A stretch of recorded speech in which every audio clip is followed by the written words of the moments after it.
Si Aliana Cruz ay isang simple at masipag na event waitress. Sanay na sa mundo ng mga mayayaman pero bilang taga-silbi lamang.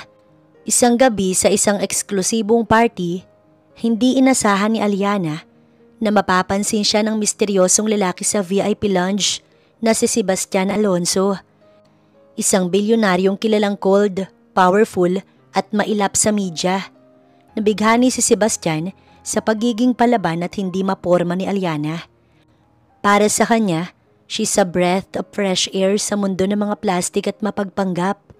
Gamit ang kanyang charm at yaman, inalok niya si Aliana ng isang kasunduan. 3 gabi lang, kapalit ng isang malaking halaga ng pera. Kung hindi lang sa pakiusap ng nanay ni Aliana na pumunta sila ng reunion na kasama ang mga kapatid nito, sana hindi niya sasamahan ng ina. Kaso lang ay gustong-gusto talaga ng nanay niya dahil pamilya daw sila. Nandiyan na sila.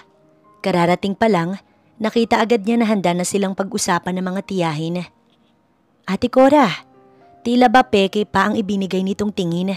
Nang madako ang tingin kay Aliana, hinuhusgahan pa ata siya. Buti naman at nakarating kayo. Isa pa ang isang to, halatang napipilitan lang sabihin ng mga katagang yun. Aliana, lumabas mula sa loob ng malaking bahay ang kanyang pinsan. Sa labas kasi ng tita Clarice niya ginanap ang reunion ng magkakapatid at ang nanay niya ang pinakamatanda. Claire, nasabi niya na lamang. Ngumiti pero hindi yung peke dahil mabuti talaga si Claire, hindi tulad ng ina nito. Sa bagay sa ama naman ito nagmana.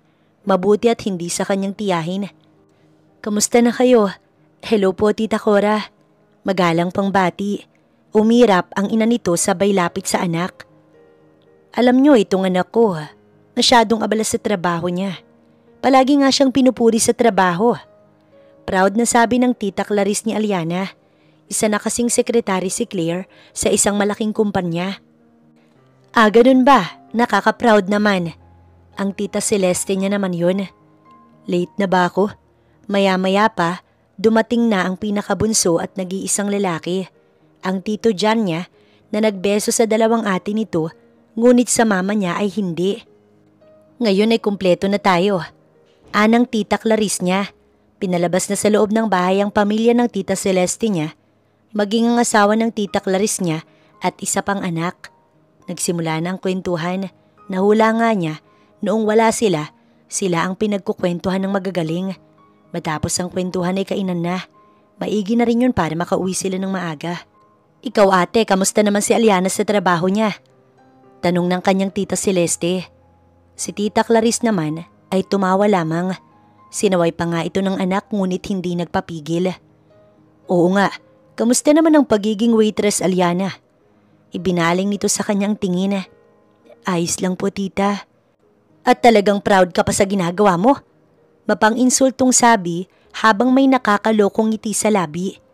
Bakit naman po hindi? Kung marangal naman po ang ginagawa ko. Marangal nga, ngunit nakakahiya. Ang Tita Celeste niya, nagtawanan pa ang dalawa. Magkasunuran lang din kasi ang dalawa. Ang mama niya ang una, sunod si Tita Clarice, Tita Celeste at ang Tito John niya. May problema ba kayo sa trabaho ng anak ko? Sumali na sa usapan ang nanay ni Aliana. Bakit ate? Nagsasabi lang kami ng totoo.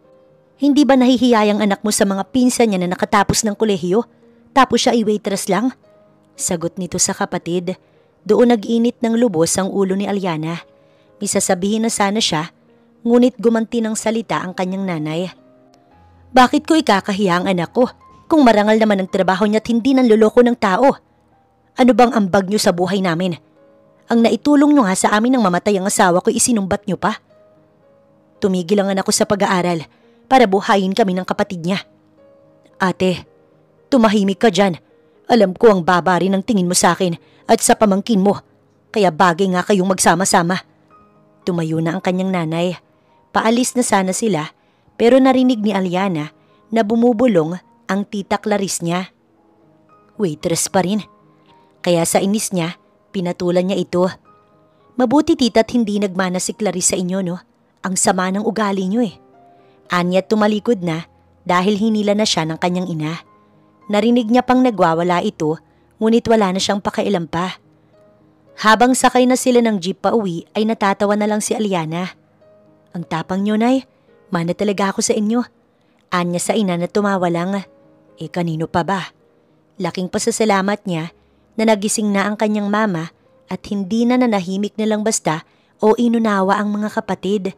Kaya nga proud na proud siya sa ina dahil kahit mag-isa na lang ito at wala na ang asawa ay napaka-strong pa rin.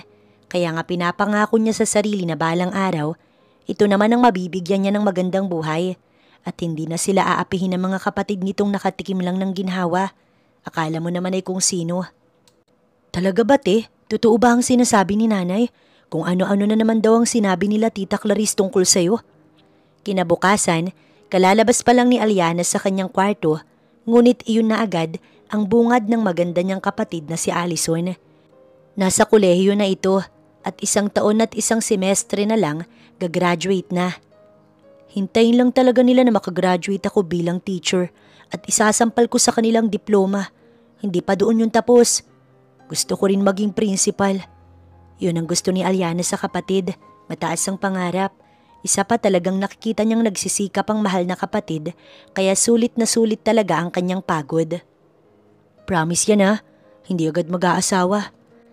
Umayos ito ng tayo at itinaas pa ang isang kamay na parang nanunumpa. Kaya natawa na lang siya at ginulo ang buhok nito. Nagtawanan tuloy silang magkapatid. Ang nanay nila nakalalabas lang ng banyo ay takang-taka naman. Maaga ka namang uuwi mamaya, di ba? Tanong niya sa kapatid. May event kasi at usually, gabi ang mga event ng mayayaman. Kaya anong oras na rin siya makakauwi? Oo ate, huwag kang mag-alala. Ako nang bahala kay nanay. Ngumiti pa ito, kaya ngumiti na lang din siya sa kapatid. Bago umalis ang kapatid ng umagang iyon, inabutan niya ito ng baon. Ang sabi ngay may natira pa daw ito pero itinago niya na sa kamay nito ang pera. Ayaw niyang ginugutom nito o kinakawawa ang sarili. Tsaka nakikita niya naman na nagsisikap talaga ang kapatid niya. Anak, huwag ka nalang magpapaapekto sa mga tita mo ha. Walang mali sa trabaho. Tsaka proud na proud ang nanay sa'yo. Huwag ka sanang panghinaan ng loob ng dahil lamang doon. Paalis na sana si Aliana nang sabihin iyon ng kanyang nanay. Nay naman, mukha po ba ako nagpapaapekto? Tignan niyo naman ako, ang sigla-sigla pa rin dahil wala lang sa akin yun. Hindi naman po importante ang mga sinasabi nila. Bago tuluyan na umalis, yumaka pa siya sa ina. Paglabas ng bahay, agad siyang pumara ng masasakyan. Mga mayayaman na naman ang kanya makakaharap. Pero sa bagay, baka mas kaya niya pa ang ugali nila kaysa sa dalawa niyang tita. Mabilis na lumipas ang oras hanggang sa dinaos na ang naturang event. Party kasi iyon ng anak ng isa sa mga kilalang businessman. What the? Matapos dalhan ng drinks ang isang mesa, napatingin si Aliana sa isa niyang kasamahang waitress. Ayon sa usapan kanina, wala ito masyado sa wisyo dahil nalaman nito na niloloko lang pala siya ng asawa. Yun marahil ang dahilan kaya hindi nito nagawa ng maayos ang trabaho. Sorry po. Paghingi ng tawad ni Marie Chris na isa sa mga kasamahan niya. Ngunit tinulak ito ng dalagitang natapunan ng juice. Mukhang kaklase ng birthday celebrant. Anong sorry? Do you know kung magkano to? Hindi na napigilan pa ni Aliana ang sarili na makisali. Excuse me ma'am, pero hindi naman po sinasadya. Anya pero umirap lang ito at papatulan pa sana siya pero lumapit na mismo ang may birthday. Kelly nagsorry na, stop it. Don't make a scene here and ruin my party. Inis nitong sabi sa kaibigan. Mabuti pa ito nakakaintindi. Matapos ang insidenteng yun, nagtuloy-tuloy na ang party. Hanggang sa food na ang isiserve nila. Umayos na rin si Marie Chris. Mabuti naman at nang hindi na maulit pa na mapagsalitaan ito ng masama na kahit sino hindi iyon gustong maranasan. Aliana, may gustong kumausap sa'yo. Kumunot ang noon niya sa sinabi ng boss nila na nilapitan talaga siya. Maging ang mga kasamahan niya ay nagtaka rin. I'm sorry Aliana, baka nadamay ka pa dahil sa akin.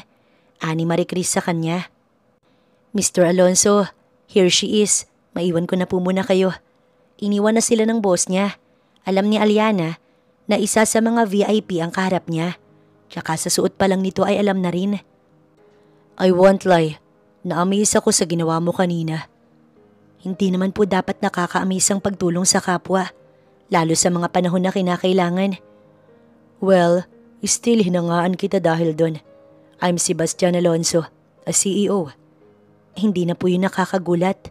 Simple niyang sagot. Interesado ako sa iyo, Miss Cruz. Diretsahan itong sabi ng tatalikod na sana siya. Kumunot ang noo niya. I'll pay 10 million. Just make me happy for 3 nights. Nagulantang si Aliana. Ano bang tingin niyo sa akin? Isang bayarang babae? Napangisi na lang si Sebastian. Talagang palaban ng babaeng kaharap niya. Pero wala pang humindi sa kanya. Kaya kang patigilin ang perang inaalok ko sa trabaho mo. Balik ni Sebastian kay Aliana. Wala ho akong pakailam sa perang inaalok niyo sa akin. Maiwan ko na po kayo. Tinalikuran niya ang lalaki. Si Sebastian, napakuyom ang mga kamao. Wala pa siyang ginusto na hindi niya nakuha. At alam niyang kailangan din ni Aliana ang kanyang offer. Galit na bumalik si Aliana sa kanilang pwesto. Anong nangyari? Bakit ganyan ang mukha mo? May matanda lang ako nakasalubong. Bastos kasi. Pagdadahilan niya at hindi na sinabi pa ang totoo. Sino palang kumausap sa'yo? Wala, hindi naman importante. Pagsisinungaling niya para makampante na ang mga kasama. Pero sa loob-loob ni Aliana, gusto niyang magwala dahil sa lalaking yun. Mukha ba siyang babaeng nagbibenta ng katawan o bayaran para dito? Nakakainis naman talaga. Gwapo sana't mayaman, kaso ay bastos. Sumapit ang kinabukasan ay bad mood si Aliana, pero hindi niya inaasahan na madadagdagan pa pala ang iniisip niya. Nasaan ang nanay mo? Nasa kwarto po nagpapahinga. Umupo ang lalaki sa kanilang sofa. Kung hindi siya nagkakamali, ay ito ang dating boss ng tatay niya nang nabubuhay pa ito. Baka may balak siyang bayaran ng hiniram niyang pera sa akin. May tinulong naman ako sa pagkamatay ng tatay mo. Pero humiram din siya ng pera at kailangan ko na yun. Hindi ko po... hindi pa nasasabi ng nanay mo sa'yo. Kung may pera ka na ihay magbayad ka. Dahil 100,000 din yun. Iba akong magalit. Kasama ang mga tauhan, umalis na ang mga ito. Doon lang nakahinga ng maluwag si Aliana. Nay, bakit hindi niyo naman sinabi sa akin na may utang pala kayo? Napayuko ang kanyang nanay. Akala ko kasi anak, sapat ang makukuha ko sa life bank ngunit hindi. Nag-iipon naman ako mula sa mga binibigay mo pero kulang pa rin ng 50,000 dahil 100,000 lahat ang utang. Umutang ako dahil kulang pa tayo ng pambayad sa utang at sa lote ng lupa noon. Nahilot niya ang sentido. Maya-maya pa, lumabas mula sa silid nito ang kapatid niya. Ate, sorry. May field trip kasi kami. Kailangan daw kasi yun pero kung wala, sasabihin ko, gagawa na lang ako ng special. May pera pa ako. Anya, dumukot siya sa bulsa at binigay yun sa kapatid na niyakap pa siya bago bumalik sa kwarto. Sorry anak. Napailing na lang si Aliana tsaka siya nagtungo sa kanyang silid para tawagan ang boss niya. Baka kasi pwedeng makahiram siya dito tapos bawasan na lang ang kanyang sweldo. Sorry Aliana, kaso gipit rin ako ngayon. Pero iniwan sa akin ni Mr. Alonso ang number niya na pwede mo raw tawagan kung kailangan mo ng tulong. Mukhang type ka. Tila ba kinikilig pa ito sa kabilang linya. Ano hong number? Iti-text ko na lang sa'yo. O sige na't ibababa ko muna. Text ko na lang kayo kapag may next event na. Wala pa siyang nasasabi, ngunit nawala na ang kanyang kausap sa kabilang linya. Napasabunot siya sa sariling buhok niya. Kulang na kulang ang sinasahod niya para bayaran ng utang. Kung pag-iipunan niya naman, tsak na matatagalan pa. Kaya baka kung ano pang mangyari sa kanila, kaya kailangan na talaga. Kaya labag man sa kanyang kalooban, wala siyang choice kundi tawagan na ang numero ng CEO na yun.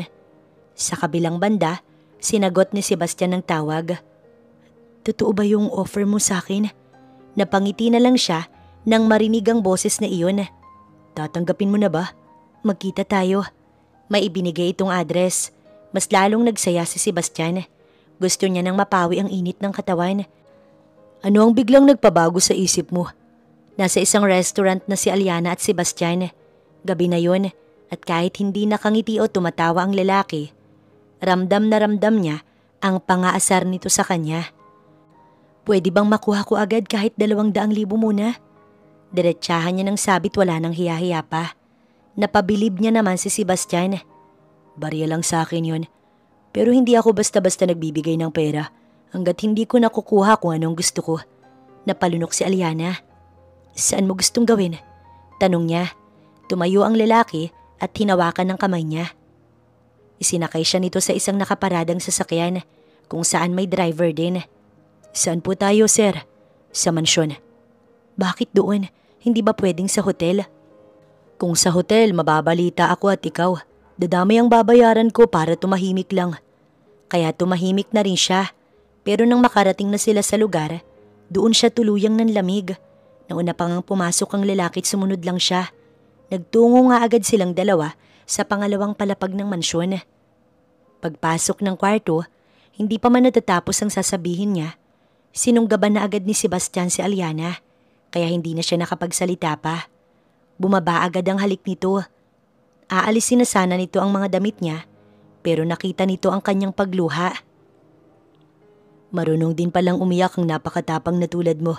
Should I stop and offer it to someone else? Tanong nito sa kanya, pero umiling si Aliana.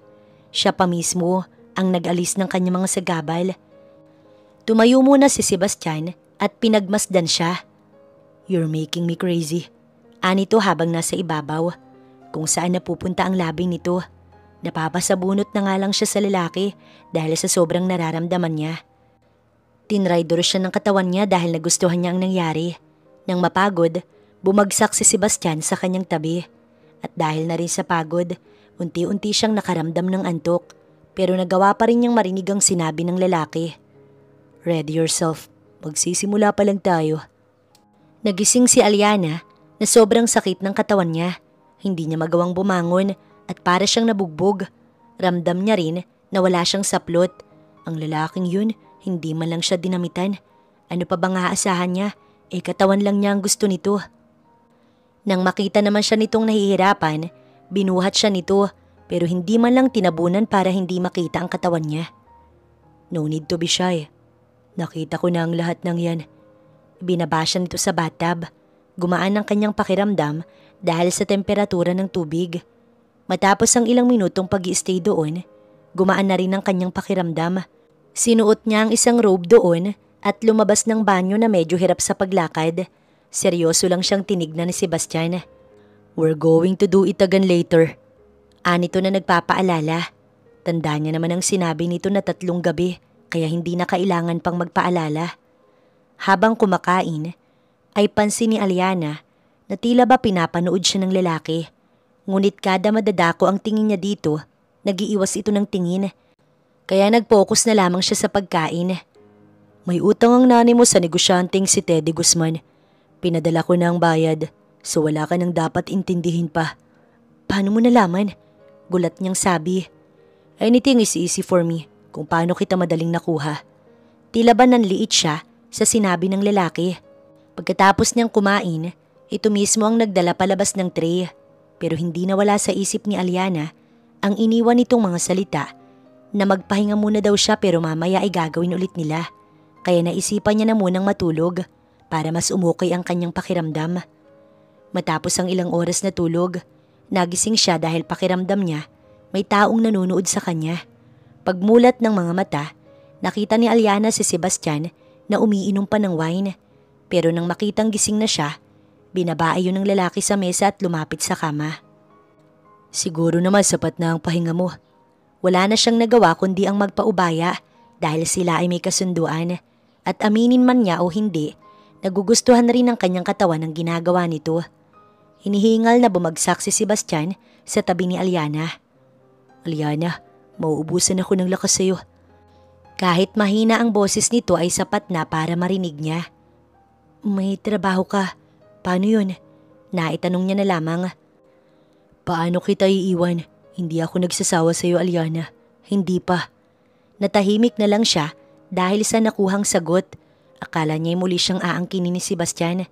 Pero mabuti na lang, humiga ito sa kanyang tabi. Tumalikod naman siya sa lalaki. Yun nga lang, yumakap ito mula sa likod niya. At kahit tulog na, pumipisil pa rin ang kamay nito sa katawan niya.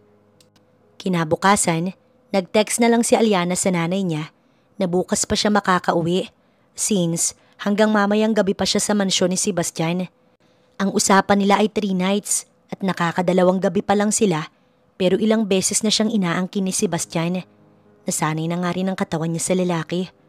Saglit na umalis ang lalaki kaya naglakad-lakad muna siya sa first floor ng mansyon kung saan may nakita siyang mga larawan. Kahit na bata ang mga nasa larawan ay alam niya agad na si Sebastian yun. Kasama ang 2 tao na may kapwa ngiti rin sa kanilang labi. Sa tingin niya magulang ng lalaki. Ngunit nasaan na kaya ang mga ito? Bakit hindi ka muna magpahinga habang wala ako? Tanong nito, kakapasok at halatang bad mood.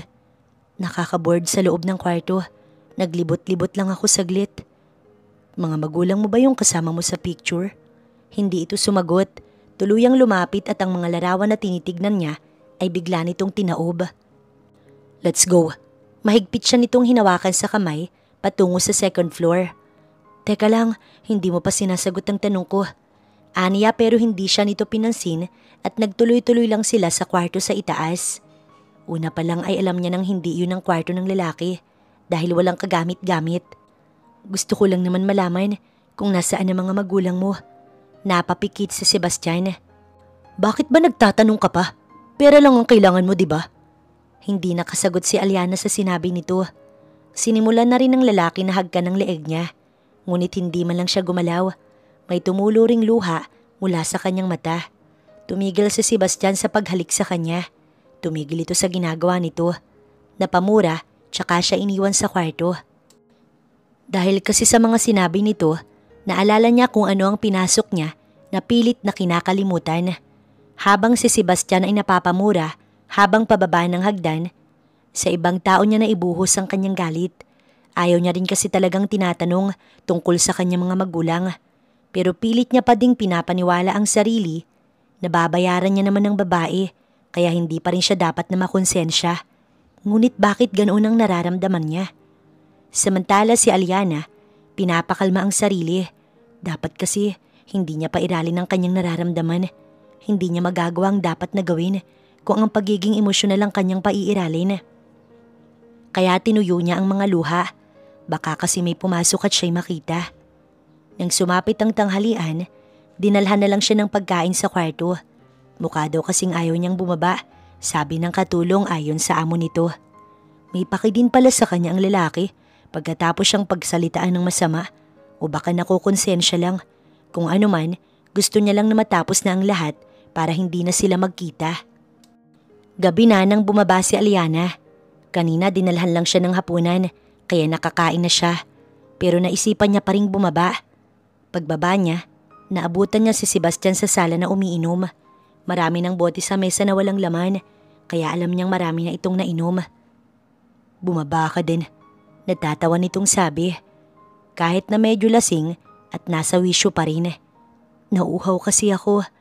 Pagdadahilan niya kahit na ang totoo, gusto niyang malaman kung ano ba ang ginagawa nito. Sit with me. Utos nito. Tinapik ang pwesto sa tabi nito. Wala naman siyang choice kung hindi ang sumunod sa lalaki. Inabot ni Sebastian ang isang bagong bukas na bote sa kanya. Uminom ka. Tinanggap niya ang bote at pilit tinikman ang laman nun. Ayoko. Anya, matapos matikman. Ngunit tumawa lang ang lalaki. Masarap kaya, parang ikaw. Pinamulhan tuloy siya ng pisngi dahil sa sinabi ni Sebastian. Pagkatapos ng gabing to, buburahin na kita sa isipan ko. And besides, gusto ko lang naman ang katawan mo. Wala nang iba. Inilapag nito ang bote sa mesa. Hinawakan siya sa kamay at tumayo na. Let's go. Sa tansya ni Aliana, mukhang handa na itong angkinin siya. Hiling niya nga lang sana. Huwag maging marahas ang lalaki dahil yun ang unang beses na aangkinin siya nito ng lasing. Habang paakyat sila, hindi niya inaasahan na magkukwento ang lalaki. You're asking about my parents, right? Natawa pa ito ng kaunti sa sinabi. Patay na sila pareho at mag-isa na lang ako sa buhay. At dahil yun sa... Kumunot ang noo niya sa sinabi nito. Ang mga taong yun na magagaling mamalastik na parang hindi sila masaya na nabawasan ang kakompetensya nila. Nasa huling baitang na sila ng hagdanan nang akmang mahuhulog siya Mabuti na lang at nahawakan siya ni Sebastian. Nagdiretso na sila sa kwarto. Akala nga niya ay may mangyayari, pero humiga lang ito sa kama. Let's sleep. Tumabi siya kay Sebastian. Kakahiga pa lang ni Aliana, pero niyakap na siya ng lalaki. Sa totoo lang, nabibigatan siya pero wala naman siyang magawa. Dahil baka kasi magalit ito at ano pang gawin. Kinabukasan, paggising ni Aliana, wala na sa kanyang tabi si Sebastian, pero sa mesa sa tabi ng kama, nakita ang isang tseke na naglalaman ng 10 milyon. Ngunit may binayaran na ang lalaki, di ba? Pero bakit hindi iyon binawas? Pero alangan naman na ikonsulta niya pa iyon kay Sebastian. Dinala niya na lang ang tseke at umalis sa mansyon. Umaasa na hindi na sila magkikita. Sapat na siguro ang ilang ulit na pag-angkin nito sa kanya. Anak, saan ka ba nanggaling? Nag-aalalang sabi ng nanay ni Aliana. Sinalubong pa nga siya ng yakap dahil sa sobrang pag-aalala nito sa kanya. May inayos lang po, Nay. Si Allison po. Pumasok na, anak. Anak, sabihin mo sa akin, wala ka namang masamang ginawa, diba? Para mabayaran lang ang utang natin. Hindi na kasi bumalik dito ang boss ng tatay mo. Pinigilan na lang ni Aliana ang maluha sa harap ng kanyang nanay. Wala, Nay. Umasa po kayong kinita ko po ang pera sa malinis na paraan. Pilit pa siyang umiti sa harap nito. Niyakap naman siya ng ina sa sobrang kasiyahan dahil nakabalik na siya sa bahay. Samantala si Sebastian, napapamura sa loob ng opisina. Ang sabi niya, kapag natikman niya na si Aliana, mawawala na ito sa kanyang sistema. Ngunit parang mas lalo itong tumatak. Sir, you have a meeting with Mr. Wangko later, 1 p.m. Did you hear me, sir? Iwan mo na muna ako. Utos naman niya na sinunod ng sekretarya. Nang maiwan ng mag-isa, napapikit siya. Ang nakakainis, mukha pa ni Aliana ang gumuhit sa kanyang isipan. Ngunit hindi ang mukha nito habang ginagawa nila ang bagay na iyon, kundi ang mukha nito na tumutulo ang luha. Ano bang meron sa babaeng yun? Nahampas na ni Sebastian ng swivel chair niya sa sobrang inis na kanyang nararamdaman sa sarili. Katawan ko lang ang kailangan niya. Pagpapaniwala niya sa sarili, pero dahil sa sinabi, parang gusto niya ding sapakin ng sarili. Umalis na kaya ito sa mansyon dala ang tseke na iniwan niya. Hindi siya nangihinayang sa pera dahil madali lang iyon kitain para sa kanya. Mas nangingibabo kay Sebastian ang kagustuhan na muling makasama at makita ang babae. Ngunit bakit? Kababalik pa lang ni Aliana sa kanila, ngunit nagkaroon agad siya ng problema. At mismong ang sarili niya pang pinsan ang may kagagawa noon. Sa iisang university lang kasi pumapasok ang kapatid niyang si Allison at ang anak ng tita Clarice niya na pangalawa. Ayon sa kapatid niya, kumalat na daw sa campus na itinatanggi nitong pinsan ng kapatid niya dahil sa uri ng buhay na meron sila. Sa totoo lang, nagiinit ang ulo niya at gusto niyang sugurin ng pinsan. Pero siya ang mas nakakatanda, kaya magiging masama sa paningin ng iba kung papatol siya sa mas bata. Kung pwede niya nga lang ipangalandakan na marami na siyang pera. Kaso, mauungkat naman kung saan galing. Huwag ka nalang magpapaapekto, makakasira sa pag-aaral mo. Anya sa kapatid. Bumuntong hininga naman ito, tsaka tumabi sa kanya. Hindi naman yun, ate. Kasi minamaliit niya ang trabaho mo. Okay naman ang trabaho mo, diba? Proud nga ako sa iyo eh. Inakbayan na lang ni Aliana ang kapatid. Kung pwede lang na hindi natin sila kamag-anak, no? Pabiro niya na lang nasabi dito. Matapos kumain ng gabing yun, nagsitulog na sila. Bago pa nang makatulog, ay sumagi pa sa isip niya sa Sebastian, kaya nakailang-iling pa si Aliana bago siya tuluyang makatulog. Kinabukasan ay nagising si Aliana na sunod-sunod na katok sa kanyang pinto. Nilalak niya kasi yun at nire-respect rin naman ng nanay at kapatid niya ang kanyang privacy. Bakit? May problema ba? Nagtanggal pa ng muta na tanong niya sa nakababatang kapatid. Ate, meron ka bang hindi sinasabi sa amin ni nanay? Kumunot ang noo niya sa narinig. Ano bang sinasabi ng kapatid niya? Sinasabi ko sa inyo ni nanay ang lahat. Kaya anong klaseng tanong yan, Allison? Napakamot ito sa ulo na may kasama pang padyak. Kasi naman ate, may gwapong lalaki sa baba tapos hinahanap-hanap ka. Malinaw na malinaw, Aliana ang hinahanap. Di ikaw yun. Tapos kinakausap na siya ni nanay. Umawang ang labi ni Aliana. Mabilis niyang inayos ang sarili bago bumaba at sumunod sa kapatid. Nay, sinong... Natigilan siya nang makita si Sebastian na kausap ang kanyang ina. Seryosong nag-uusap ang dalawa na natigil lang dahil sa kanya. Gising na pala ang anak ko, maiwan na muna namin kayo. Hinawakan ng nanay ni Aliana ang kapatid niyang si Allison at nagpunta sa kusina ang dalawa. Anong ginagawa mo dito? Halos pabulong niyang sabi, pero sapat para marinig ng lalaki. I just was checking you. Checking? Ayos lang ako kaya umalis ka na. Paano kung ayoko? Tsaka ano bang sinasabi mo sa nanay ko? Wala akong sinasabi sa kanya tungkol sa mga nangyari. Nakahinga na ng maluwag si Aliana. Ate, kuya nandyan ka pa pala. Nahihiyang sabi ni Allison. Kuya, kumain ka na ba? Sumabay ka na sa amin.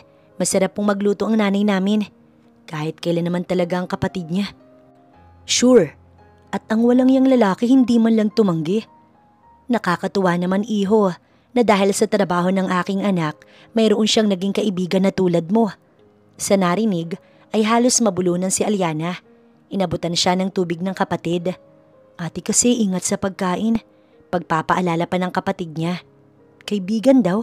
Kailan pa sila naging magkaibigan? Masarap naman pong maging kaibigan ng anak niyo. Muli siyang napainom ng tubig. Alam mo kasi iho, nawala kasi ang asawa ko kaya napilitan si Aliana na magtrabaho para sa amin ng kapatid niya. Gusto ko nga sana ay ako pero ayaw niya dahil matanda na daw ako. Ayaw niya nang mahirapan pa. Kaya bilang ina, masaya ako na malaman na may kaibigan palang tulad ang anak ko. Pagkatapos ng sinabi ng kanyang nanay, napansin ni Aliana na napatitig si Sebastian. Hindi sa pagkain, kundi sa kanya. Pero nagpatuloy lang siya sa pagkain. Nandito lang po ako para kay Aliana. Uminom na lang ulit siya ng tubig, tsaka agad na umalis sa hapag. Ang kapatid niya namang si Allison ang naka-assign sa pagliligpit. Lumabas siya para magpahangin. Inaasahan niya naman na susunod si Sebastian. Nakakain ka na kaya pwede ka nang umalis. Baka tsinaga mo lang din ng pagkain. Sinong nagsabi? Nagustuhan ko ang luto ng nanay mo. Walang halong biro. Inis niyang hinarap ang lalaki. Ano ba talagang gusto mo? Bakit ka nandito? Babawiin mo na ba yung pera mo? Hindi ko masasagot yan, Aliana. Dahil maging ako, hindi ko alam kung bakit ko ginagawa ang lahat ng to. Umawang na lang ang kanyang labi. Nagkatitigan silang dalawa ni Sebastian. Ate, mamaya pala. At kung hindi dahil sa kapatid niya, baka kung ano nang nagawa ni Sebastian. Pansin niya rin kasi na parang kanina pa siya nito gustong halikan. Umalis ka na. Muli ay pagpapaalis niya nang nakapasok na si Allison pero hindi pumayag ang lalaki. Aalis lang ako kung kasama ka. May trabaho akong i-offer sa'yo. Ano? Not in bed. Totoong trabaho to. Putol agad nito sa kanyang sasabihin. Walang choice si Aliana kung di ang sumama kay Sebastian. Kung mananatili pa kasi ito, baka kung ano pang masabi sa nanay niya. Hindi naman niya inaasahan na dadalhin siya ng lalaki sa kumpanyang pag-aari nito, ang Alonso Empire. Napaawang ang kanyang labi, kaso natapos rin agad ang kanyang pagmumuni nang hilahin na siya ng lalaki papasok sa loob ng kumpanya. Bawat empleyado na nakakasalubong nila, yumuyuko na tanda ng paggalang sa kanilang boss. Anong trabaho naman ang i-offer mo sa akin? Nasa elevator na sila nang siya'y magtanong.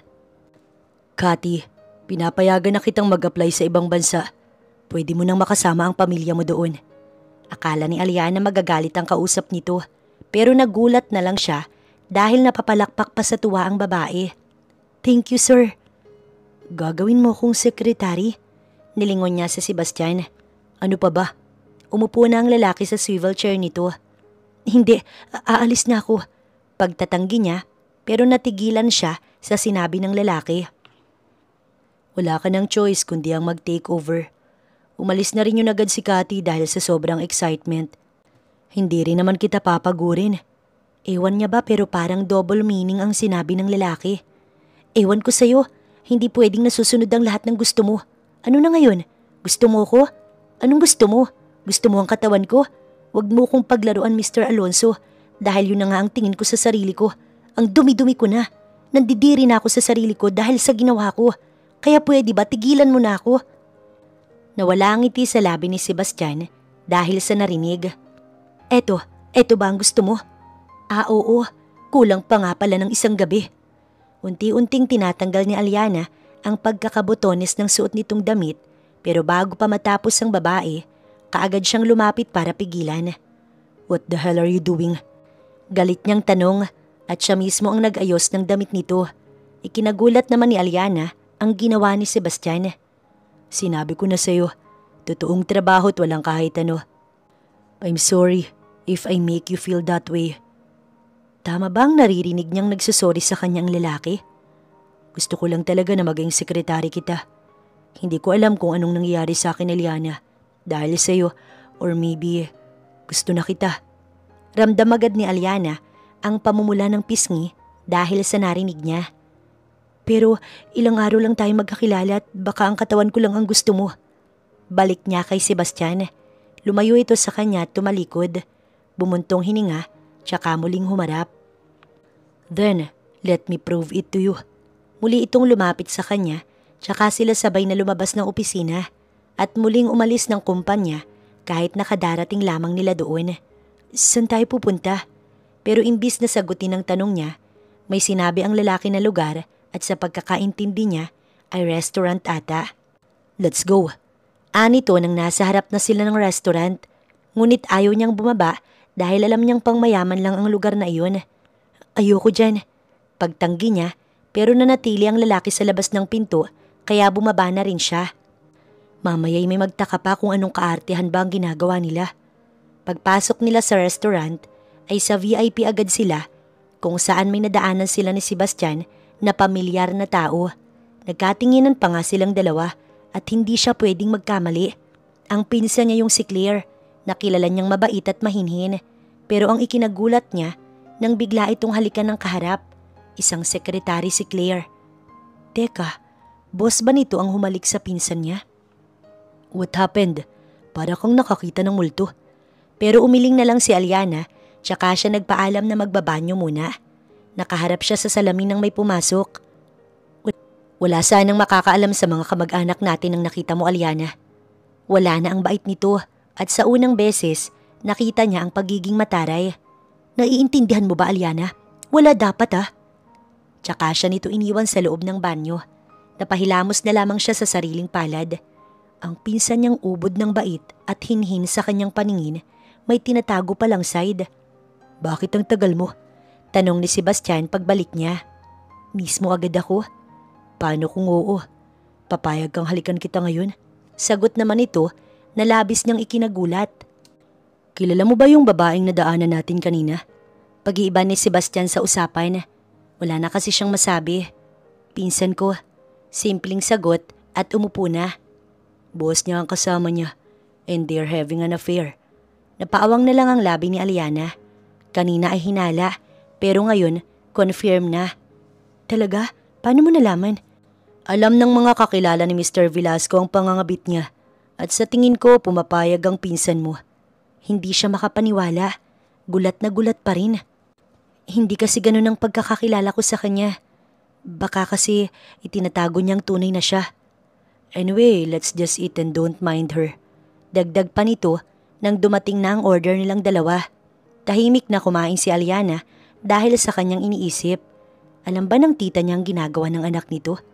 Matapos nilang kumain, inayos pa niya ang mesa. Hinayaan naman ni Sebastian, hindi kasi siya mapigilan. Pagdaan nila, wala na ang pinsan niya at ang kasama nito. Napahilot sa sentido si Aliana nang nasa sasakyan na sila, samantala si Sebastian ang driver na bumalik sila sa kumpanya. Kinuha nga siyang sekretary ng lalaki, ngunit wala namang inuutos. More on, pinagmamasdan talaga siya. Totoo na ba? Nabihag niya ang lalaking ito? Maggagabi na nang nagpasya si Sebastian na ihahatid siya nito. Wala naman siyang choice kundi ang magpahatid na lang. Dahil tsak, hindi naman papapigil ang lalaki. Pag-uwi, bumungad sa kanila ang kapatid niya at ang mga kaibigan nito. Nagpumilit pa kasi si Sebastian na pumasok muna. Tuloy ay may ibang nakakita dito. Hello po ate. Sabay-sabay na bumati sa kanya ang mga kaibigan ng kapatid. Ngumiti lang si Aliana. Dumako ang tingin ng mga kabataan kay Sebastian. Boyfriend niyo po ate, bagay na bagay kayong dalawa. Opo ate, bagay. Nasinang-ayunan naman ng katabi, kaya hinila niya na si Sebastian papunta sa kusina. Anong iningiti-ngiti mo dyan? Inis niyang tanong sa lalaki. Bagay daw kayo. Tumalikod si Aliana para hindi makita ang pamumula ng pisngi. Nandito ka na pala anak at ikaw din iho. Biglang sumulpot ang nanay niya na may dala pang ulam pero lulutuin pa. Nak, pwede bang ikaw muna ang magluto? Nang matikman ng kaibigan mo ang luto mo, medyo nahihilo kasi ako. Sige po, Nay. Magalang niyang sagot, binalingan niya ng tingin si Sebastian. At ikaw, umuwi ka na. Ngunit tinitigan lang siya ng lalaki. Gusto kong kumain dito. Malungkot sa mansyon. Napakamot ng ulo si Aliana. Bakit hindi mo ayain ang katulong mo ha? Sila ba ang gusto kong maging girlfriend? Nagpapadyak na lamang siya sa inis, sabay utos kay Sebastian na doon muna ito sa sala. Wala na nga ang mga kaibigan ni Allison, kaya kapatid na lang ni Aliana ang kanyang naabutan. Kuya, umamin nga kayo sa akin. Tumayo ito sa harap ni Sebastian na kinagulat naman ng lalaki. May gusto ka ba sa ate ko? Kasi yung mga tingin mo hindi pang kaibigan eh. May tinatago kang feelings no? Okay lang ba sa'yo na ligawan ko ang ate mo? Akala ni Sebastian, magagalit ito pero halos magtatalon nito sa tuwa. Talaga kuya? Hay, thank you, hindi magiging matandang dalaga ang ate ko. Sayang kasi ang lahi, ang ganda-ganda pa naman ni ate Aliana, di ba? Muli siyang tumango bilang sagot. Huwag kang mag-alala kuya, goods ka na sa akin, goods ka na. Nag-thumbs up pa ito, napangiti na lang siya. Habang nagluluto pa si Aliana, nagkwentuhan muna ang dalawa. Halos lahat nga ng may hirap na napagdaanan ng ate Aliana niya na ikwento ni Allison. Mas lalo tuloy tumatak kay Sebastian na talagang naiiba si Aliana sa mga babae. Kakain na. Natigil ang pagkukwentuhan ng dalawa. Lumabas na mula sa may kusina si Aliana na masama pang tinignan si Sebastian. Bakit naman kasi hindi pa rin umaalis ang magaling na lalaki? Anong pinagkwentuhan niyo ng kapatid ko? Tanong ni Aliana na hinarang pa si Sebastian pero ngumiti lang ito at nilagpasan siya. Nakamot niya ang ulo sabay sunod sa lalaki. Wow ate, ang sarap ng luto mo ah. Pwede ka na talagang mag-asawa. Hindi alam ni Aliana kung nasasarapan ba talaga ang kapatid o sadyang binubugaw siya kay Sebastian. Tikman mo nga kuya. Tumingin pa ito kay Sebastian na sumunod naman. Masarap nga. Pwede ko na siyang maging asawa. Bulong ni Sebastian na narinig ni Allison pero ang nanay ni Aliana ay hindi. Halos batukan niya na tuloy ang dalawa. Ngunit hindi niya maikakaila ang bilis ng tibok ng kanyang puso na si Sebastian ang dahilan. Kinabukasan, muling sinundo si Aliana ni Sebastian. Oo nga pala, siya na ang sekretary ng lalaki. Kaya nga ang ginawa niya kagabi pa lang, tumawag na siya sa boss niya bilang isang event waitress at sinabing maghanap na ng papalit sa kanya. Tuwang-tuwa naman ito at kinikilig pa dahil nakabingwit daw siya ng bilyonaryo habang siya'y napapailing na lang dahil sa narinig mula rito. Ate, huwag mong kakalimutan ha. Mamayang gabi yung reunion ng angkan natin sa side ni mama. Dapat nandun ka. Dalhin mo na rin si kuya. Kumindat pa ang kapatid niya kay Sebastian. Tuwang-tuwa naman ng lalaki. Huwag mong intindihin ang sinabi ni Allison. Hindi mo kailangan na sumama doon. I will decide kung sasamahan kita o hindi. But for now, alam ko sasamahan kita para malaman nila na may manliligaw ka. Hindi umimik si Aliana, pero mabilis na naman ang tibok ng kanyang puso. Masyado kasing pinapahalata na gusto siya. Ang puso naman niya ay ayaw ring paawat. Nagsilbi lang si Aliana bilang tagasabi ng schedule tapos sinasamahan niya ang boss niya sa meeting place. Sekretary nga ba siya? Pero mukhang hindi talaga maiwasan ng mga inggitera. San ka pinulot ni sir? Isang babae ang humarang sa kanya. Halatang empleyado doon kasama ang dalawang alipores. Anong pinulot? Hindi ako kalat. Matapang na sagot ni Aliana. Tumawa ang babae pero nagulat na lang siya sa sunod na ginawa nito. Ang kapal ng mukha mo. Ang daming nangangarap ng posisyon mo tapos ang dali-dali mong nakuha. Nanggagalaiti nitong sabi. Mas makapal ang mukha mo. Kasalanan ko ba kung ako ang kinuha at hindi ikaw? Galit niyang balik. Sinampal din ng babae. Akmang gaganti nga ito pero may humawak na sa kamay ng malditang babae. "Sir," nauutal na sabi. Binitiwan na ni Sebastian ang kamay nito. Tila nandiri pa nga ang lalaki sa ginawang paghawak. "Who told you na pwede mong saktan ng girlfriend ko?" Umawang ang labi niya sa gulat dahil sa narinig. Pero mas napokus rin ang kanyang atensyon sa babaeng nanginginig sa takot sa mga oras na iyon. "I'm sorry sir, nabigla lang po ako." Paghingi nito ng tawad, ngunit hindi pumayag si Sebastian. "Hindi ko tatanggapin ang sorry mo. You're fired." At bago tuluyang masaktan ni Sebastian ng babae, pinaalis na nito pati na ang dalawang alipores. "Kaya ko naman ang sarili ko." Anya ng silang dalawa na lamang. "I know, pero gusto kitang protektahan." Pinagsalikop nito ang kamay nilang dalawa, tsaka sila sabay na umalis ng kumpanya. "Teka, saan naman tayo pupunta?" Naguguluhan niyang tanong nang sila ay nasa sasakyan. Wala pa kasing sinasabi si Sebastian sa driver. "Bibili ng susuotin natin." Aapila pa sana si Aliana, kaso ay umandar na ang kotse. Sa mall nga sila nagpunta. Una, kumain muna silang dalawa sa isang mamahaling restaurant. At pagkatapos ay nag-shopping. Pinili ni Sebastian ang pinakasimpleng dress para sa kanya, ngunit siya ring pinakamahal. "Babayaran na lang kita." Anya nang makalabas sila ng shop. "No need." Anito na parang may hinahanap. May gusto pa atang idagdag. "May 10 million ako. Kung tutuusin, hindi ko nga alam kung bakit hindi ako humindi sa pagiging sekretary mo. Pwede na ako magtayo ng negosyo sa perang nanggaling sa'yo." Itinuon ni Sebastian ang atensyon sa kanya bago sila tuluyang maglakad. "I can give you more. And maybe gusto mo rin ako makasama kaya ka pumayag." Hindi na nakaimik pa si Aliana. Ang lalaki tuloy, ngiti-ngiti dahil wala siyang maisagot. Dahil mahaba pa naman ang oras, dumaan muna sila sa isang beauty salon para siya'y maayusan. Matapos ayusan, kung tignan siya ni Sebastian, ay para bang in love na in love ito sa kanya. "Let's go." Aya nito para pumunta na sila kung saan magre-reunion. Sa bahay yun ng isa sa mga tita niya. Pinsan naman ng mama niya na successful rin, kaya nga ang mama niya parati silang minamaliit. "Mauna ka na sa loob, sasagutin ko lang." Sumunod si Aliana. Sa labas ng malaking bahay, ginanap ang reunion sa malawak na garden. Nandito na pala si Aliana.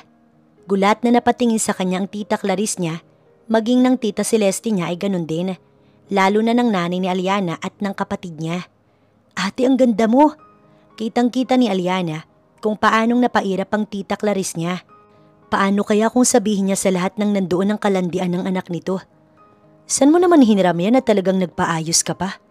Hindi talaga ito nawawalan ng sasabihin pagdating sa kanya. Sasagot na sana si Aliana nang biglang may umakbay sa kanya. "I'm done with the call, hon." Si Sebastian iyon nang umiti pa talaga sa lahat. Natulala tuloy lahat ng mga tao ron. "Happy to meet you everyone. I'm Aliana's boyfriend." Proud na pagpapakilala ni Sebastian ng sarili sa mga taong naroroon. "Boyfriend?" Nagkatinginan ng dalawang tita na hindi makapaniwala. "Boyfriend ng pamangkin natin ng CEO ng Alonso Empire?" Sabi naman ng isa at naging kakwentuhan nito ang katabi.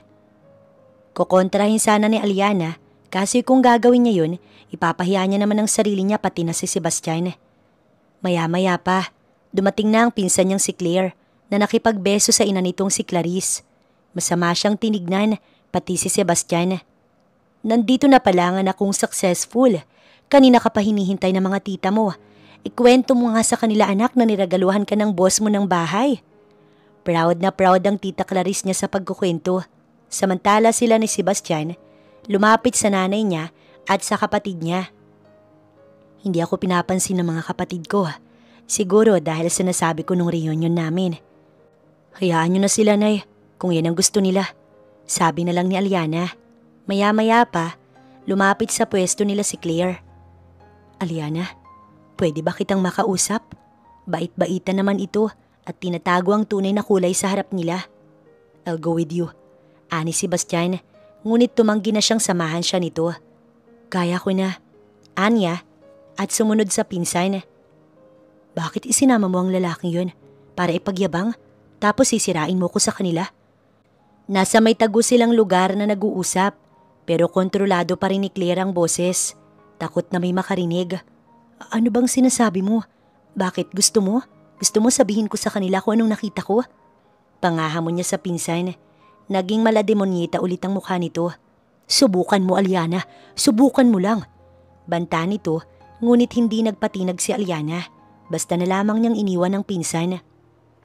Ngunit ang hindi niya inaasahan, siya na ang pinag-uusapan. Iha, maaari ba naming malaman kung saan kayo nagkakilala ng nobyo mo? Tanong ng isa sa kanyang mga tiyahin. Lihim siyang napairap. Talaga namang sinisiraan siya ng tiyahing si Clarice. Bakit? Ano bang sinabi ni Tita Clarice sa inyo? Iha, huwag kang magsalita ng ganyan. Wala kaming sinasabi.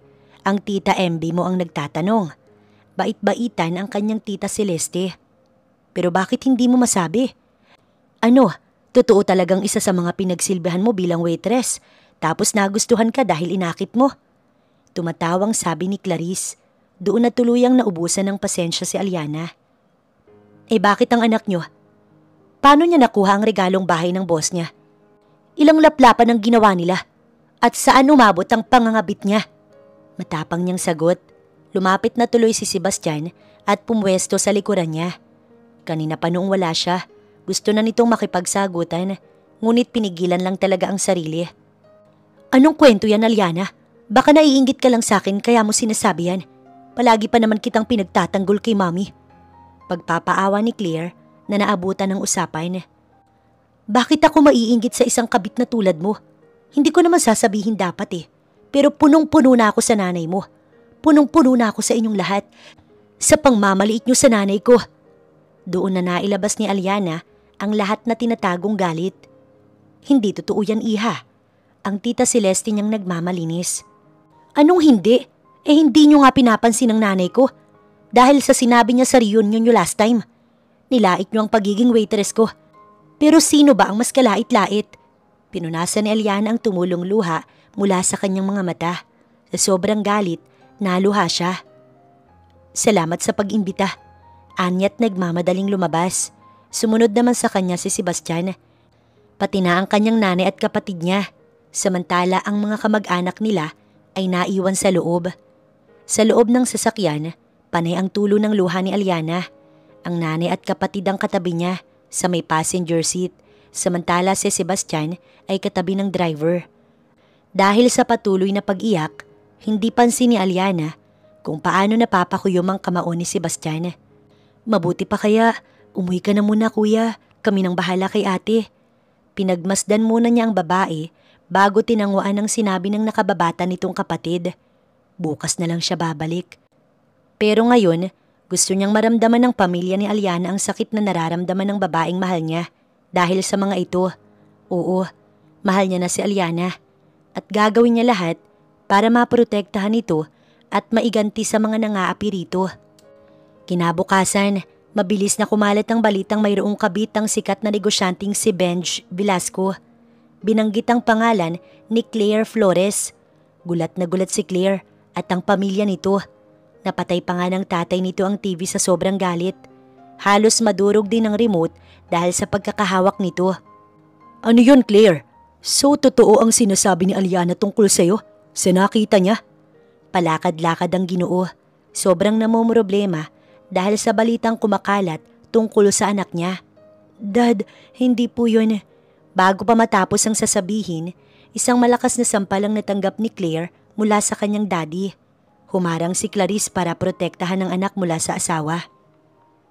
Han, mas naniniwala ka pa sa balita kaysa sa anak mo? Biglang tumunog ang cellphone ng Ginoo. Binuksan nito ang message at doon nakita ang chat ng isang katrabaho. Makikita sa larawan si Claire na kasama ang boss nito. Naghahalikan na rin ng dalawa. Pinakita iyon ng Ginoo sa anak. Sunod-sunod na pumatak ang luha ni Claire. Dad, I'm sorry. I'm sorry, Dad. Sabi niya mahal niya ako. Makikipaghiwalay na raw siya sa asawa niya. Dad, please believe me. Pagmamakaawa pa ni Claire sa ama, ngunit umiling si Mr. Flores. I'm so disappointed in you, Claire. Hindi kita pinag-aral para lang maging isang kabit. Tsaka nito tinalikuran ng anak. Naiwan ng mag-inang Claire at Clarice. Si Claire, umiiyak sa balikat ng ina. Hindi naman malaman ng mag-ina kung paano ba patitigilin ang tungkol sa issue. Samantala si Aliana at ang pamilya nito napanood din ng balita. Nagbukas din sila ng social media kaya nakita ring kalat na ang tungkol kay Claire. Ikaw ba ang may gawa nun? Si Sebastian, nakadarating lang ang agad niyang pinaghinalaan. Paano kung ako nga? Hindi nakasagot si Aliana. Ginawa ba yun ni Sebastian para sa kanya? Ayokong may mananakit sa iyo, Aliana. Kung sino man ang gagawa nun, parurusahan ko. And it doesn't end with that. Ano? Meron pa? Pero hindi na sinagot ng lalaki ang tanong niya. Nilagpasan siya nito para magtungo sa kusina kung saan nandoon ang ina at kapatid niya. Napabuntong hininga na lang si Aliana tsaka siya sumunod. Deserve lang yun nila Ate Claire. Ang sama-sama kasi ng ugali nila. Daddy niya lang ang hindi. Narinig pa niya na bubulong-bulong ang kapatid pero nang makita siya ay tumahimik. Sinabi ni Sebastian na hindi daw niya kailangang pumasok sa araw na iyon. At ang dahilan, dahil gusto daw siyang bantayan, baka raw kasi umiyak na naman siya. Kinahapunan, sunod-sunod na nagsidatingan ang mga kapatid ng nanay ni Aliana. Ang nanay at kapatid niya ay hindi niya pinalabas. Sila na lang ni Sebastian ang kumausap. Iha, kung ang boyfriend mo ang nasa likod ng pagkawala sa trabaho ng asawa ko, maawa ka, siya lang ang inaasahan namin. Halos maglumuhod sa harap ni Aliana ang kanyang tita Celeste, sumunod ang tito Jan niya. Mahal na mahal ko ang trabaho ko, Aliana, maawa ka. Nakikiusap din itong sabi. Tumingin siya kay Sebastian na nasa kanyang tabi. Walang emosyon ang mukha nito. Pero ang tita Clarice niya, hindi magawang makapagsalita. Kaya nagulat na lang siya nang bigla itong lumuhod sa kanyang harapan. Aliana, iha, maawa ka. Huwag ang asawa ko. May isa pa akong anak na pinag-aaral. Maawa ka sa pinsan mo. Tuloy-tuloy ang luhang nang gagaling sa mata nito. Tumayo ho kayo. Utos niya sa tiyahin. Sebastian, anya sa lalaki. Kailangan nilang matuto sa maling ginagawa nila. Wala pa siyang sinasabi pero may sagot na. Mukha namang natuto na sila. After what they've done to you at sa mga magulang mo sa inyong magkakapatid. Malulungkot ang nanay ko pag nalaman niya. Siguro naman nagsilbi ng leksyon sa kanila ang ginawa mo. Gawan mo ng paraan para maibalik sila. Bumuntong hininga si Sebastian. Pasalamatan ninyo ang pamangkin ninyo. Dahil kung hindi dahil sa kanya, kung saan na kayo pupulutin. Agad na nagpasalamat sa kanyang tatlo. Pagkatapos, umalis na ang mga ito. Habang siya, naiiling na lang na iniwan ng lalaki sa labas. Ganun ito kaseryoso sa kanya. Pero hindi niya maikakaila na labis siya nitong napahanga.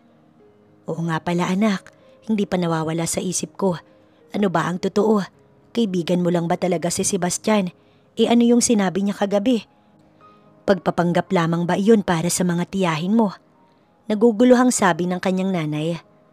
Ang totoo po niyan, nililigawan ko ang anak niyo and sooner or later ikakasal na kami. Umawang ang labi ng ginang sa gulat. Akala ko ba liligawan? Bakit may kasal agad? Naguguluhan na tanong. Ewan ko po. Ilang beses na nating ginawa yun, Aliana. Paano kapag nalaman mo na lang nabuntis ka? Bumulong ang lalaki, kaya hindi niya na natapos pa ang sasabihin at napaisip rin. Nay, tignan mo, hindi po makasagot si ate. Ibig sabihin lang po niyan, gusto rin ni ate si kuya. Kaya magpapakasal na talaga sila soon. Kayo magiging lola na at ako magiging tita. Kung masama lang siyang ate, binato na niya ang kapatid. Dinaan na lang tuloy ni Aliana sa peking tawa. Tsaka niya hinila si Sebastian palabas ulit ng bahay. Ano bang mga lumalabas dyan sa bibig mo?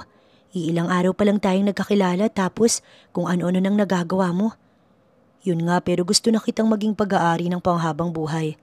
Ngayon lang ako nakaramdam ng ganito, Aliana. At kahit hindi mo sabihin o aminin, alam kong may nararamdaman ka na din sa akin. Unti-unting inilapit ni Sebastian ang labi sa labi niya hanggang sa sinakop na nito ang sa kanya. Ngunit imbis na itulak palayo ang lalaki, pumikit pa siya at dinama ang halik nito. Matapos ang halik, pagmulat niya, nakita ni Aliana ang lalaki ng ngiti-ngiti kaya nagkunwari na lang siyang nagtataray at ito'y tinalikuran. Pagtalikod, napahawak siya sa labi na para bang iyon ang kanyang first kiss. Paano ba naman? Ramdam na ramdam niya ang pagmamahal nito sa pamamagitan lang ng halik. Nang sumunod na mga araw, Wala na siyang narinig pang pagsasalita sa mga kapatid ng kanyang nanay. Hindi na rin sinabi ni Aliana sa ina ang tungkol sa ginawa ni Sebastian. Isang araw, dinala siya ni Sebastian sa isang private cemetery. Itatanong niya pa sana kung bakit doon sila nagpunta, hanggang sa naalala ang naikwento ng lalaki tungkol sa mga magulang nitong namayapa na. Kaya habang nakapikit ang lalaki, tahimik lang siya sa tabi nito. Ngunit nagulat siya sa sinabi ni Sebastian. Ang babae sa tabi ko ay ang babaeng pakakasalan ko. Pati ba naman sa patay sinabi nito, kung gano'n na talagang malabong hindi matuloy ang kasal. Pati ba naman sa patay pinangangalandakan mo? Sabi niya na lang, ngunit tumawa lang ito, tsaka pinagsalikop ang kamay nila. Sabay silang lumabas ng sementeryo at tinungo ang sasakyan. Huwag mong sabihin na sa kumpanya mo naman tayo, hindi mo naman ako inuutusan ah. Malakas itong tumawa, tsaka nag-utos sa driver. Dito? Gulat niyang sabi, nang sa sementeryo na naman kung saan nakalibing ang tatay niya sila nagpunta. At nang nasa harap na sila ng puntod ng tatay niya, doon na nagsituluan ang luha ni Aliana. Tay, yun lang ang kanyang nasabi. Sa walang kapaguran niya kasing pagtatrabaho, ay pati ang pagdalaw sa tatay niya, hindi niya na nagawa. Sorry tay, ngayon lang po ako. Dagdag niya pa at tinuyo ang mga luha. Tumingin siya kay Sebastian at napangiti na lang. Salamat. Walang pagdadalawang isip niyang niyakap ang lalaki sa sobrang saya. Saglit lang din silang namalagi doon. Hinatid na siya ni Sebastian sa bahay nila para naman daw makapagpahinga siya. Himala nga inagawa nitong lubayan siya. Yun nga lang, bumalik ng hapon at sinabing doon daw ito matutulog. Siyempre siya, gulat na gulat. Kuya, tig-isa lang kami ng kwarto, kaya saan ka matutulog? Takang tanong ni Allison. Hindi pa kayo kasal ng ate ko para sa iisang kwarto lang. Okay na ako sa sofa. Napapalakpak tuloy sa kilig ang kapatid niya. Animoy proud na proud sa narinig, habang siya'y naiiling na lang dahil sa dalawa. Ang nanay naman niya'y tahimik lang. Nang gabing yun, sabay-sabay silang naghapunan. May kwentuhan at syempre tawanan na nangunguna ang kapatid niya. Matapos kumain ay si Allison ang magliligpit, kaya umalis na sila sa may hapag. Ang nanay niya nagpaalam na magpapahinga na samantala sila ni Sebastian ay nasa sala. Dinalhan niya doon ang lalaki ng kumot at unan, na reserba lang niya at hindi ginagamit. Pahinga na ako ate. Bago tuluyang magtungo sa kwarto nito, naging salitan pa ang tingin nito sa kanilang dalawa ni Sebastian. Pwede bang sa kwarto mo ko? Nang wala na ang kapatid niya, doon ito nagkaroon ng lakas ng loob na itanong yun. Sabi na nga hindi ka makakatiis. Kunwari ka pang gentleman ay hindi naman. Hindi naman ako masamang tao. Masakit sa likod matulog sa sofa. Pwede ka sa kama ko pero mangako kang wala kang gagawin. Giniyan niya ang lalaki sa kanyang kwarto. Nauna na siyang humiga, sumunod naman ang lalaki. Ngunit ang tingin na ibinibigay ni Sebastian sa kanya ay tila naging iba. Napamura ito at tumalikod sa kanya. Hindi mo mapigilan no? Anya sa lalaki. Uuwi na ako. Akmang aalis pero pinigilan niya ito. Pwede mo kong humarap si Sebastian sa kanya. Niyakap siya nito ng mahigpit tsaka ito bumulong. Ayoko nang i-take advantage ka pa ulit. If I will own you again, gusto ko kasal na tayong dalawa at asawa na kita. Pinakawalan siya nito mula sa pagkakayakap. Hinagkan din nito ang noo niya. Doon na ako sa sofa. Muli itong tumalikod at nilisan na ng tuluyan ang kanyang kwarto. Naiwan na lang si Aliana na napapangiti. Matapos ng ilang minuto, lumabas siya ng silid para tignan kung tulog na ba si Sebastian. Nang akala niyang tulog na, lumapit siya at pinagmasdan ng lalaki. Hinagkan din niya ang noo nito. Mahal kita. Anya takmang babalik na sa kwarto, ngunit bigla itong nagmulat. Hinagkan ng kanyang labi. I love you more. Napalayo na lang tuloy siya habang ang lalaki tatawa-tawa. Bumalik ka na sa kwarto mo. Baka hindi ako makapagpigil at magising natin sila nanay. Mabilis tuloy na tumalikod si Aliana at sinunod ang lalaki. Si Sebastian, naiwang napapangiti habang nakahiga. Mabuti palang hindi siya makatulog agad dahil kung hindi niya maririnig ang mga salitang yun mula sa bibig ni Aliana ng babaeng mahal na mahal niya. Siguro totoo talaga ang kasabihan na ang siyang nagpapakumbaba ay itinataas dahil hindi pa rin makapaniwala si Aliana sa nangyari sa buhay niya. Ngayong araw, ikakasal na siya sa hindi lang isang milyonaryong CEO, kundi bilyonaryo. Samantala, kilala si Sebastian na mailap sa media, ngunit punong-puno ng media sa kasal nilang dalawa ng babaeng mahal niya. Ang dating cold at mysterious CEO ay nagbago na rin dahil yun kay Aliana, sa babaeng nagpabago dito. Kaya mabuti na lang talaga at umattend siya sa birthday party ng isa sa mga business partners niya. Kung hindi ay hindi niya makikilala ang mapapangasawa. May nais bang tumutol sa kasalang ito? Inilibot ni Sebastian ng mata dahil kasi kung meron man, tsak na mananagot sa kanya. Natawa na lang tuloy si Aliana sa ginawa niya. Babawi talaga siya mamaya sa mga ginawa nitong pangaasar. Papagodin niya ito hanggang sa makabuo agad sila. Pansin ni Aliana na inip si Sebastian. Ang CEO na sanay sa mahabang meeting, naiinip sa kasal nito. Sa bagay magkaiba naman yun, pero sa loob-loob niya, natutuwa talaga siya sa lalaki. Parang sumilay nga lang ang saya sa mukha nito nang sabihin ng pari na mag-asawa na silang dalawa at kiss the bride na.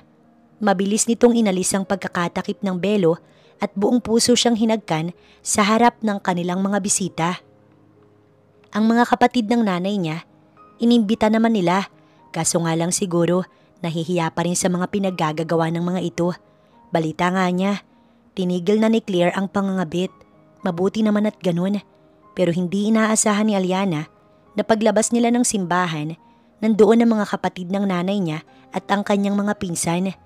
Yumakap pa ang mga ito sa nanay niya at humingi rin ng tawad, samantalang ang mga pinsan niya ay bumati. Salamat, nasabi niyan lamang. Si Sebastian, walang imik at tahimik lamang. Tatarayan nga sana ng kapatid niyang si Allison, kaya pinigilan niya ang kapatid. Pagdating naman sa mga kamag-anak ng tatay niya, ay nasa malalayo kasi ang mga ito, kaya sa side talaga ng nanay niya ang madami.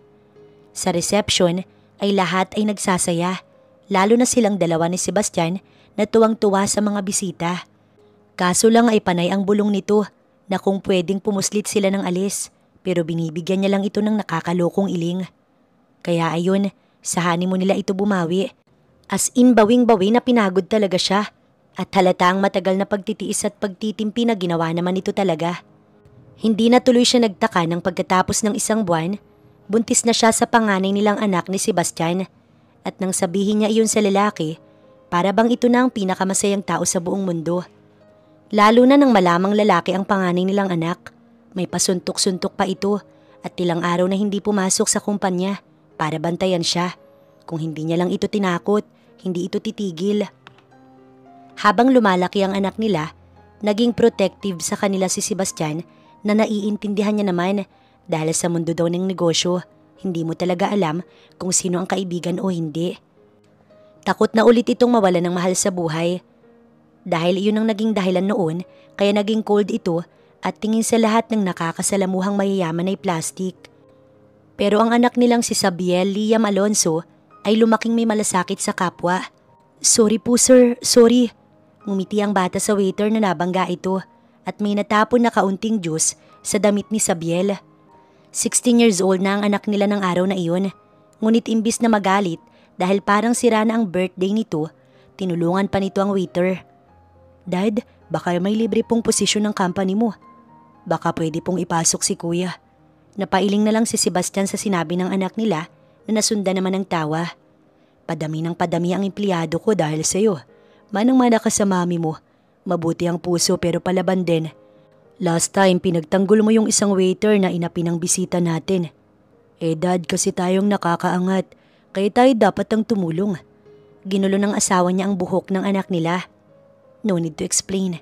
Naiintindihan ni daddy at ni mami. Napangiti na lang ito at yumakap sa kanilang dalawa. Nagpaalam ang anak nila na pupunta sa mga kaibigan. Kaya silang dalawa na lang ni Sebastian ang naiwan. I really love this family. Oops, hindi ko pa pala nasasabi kay Sabiel ang regalo ko. Kunot noo siyang tinignan ng asawa. Magkakaroon na siya ng kapatid, Han. Magiging daddy ka na ulit. Biglaan niyang sabi kaya bumalate ang saya sa mukha ng asawa. Binuhat siya nito't napasigaw pa.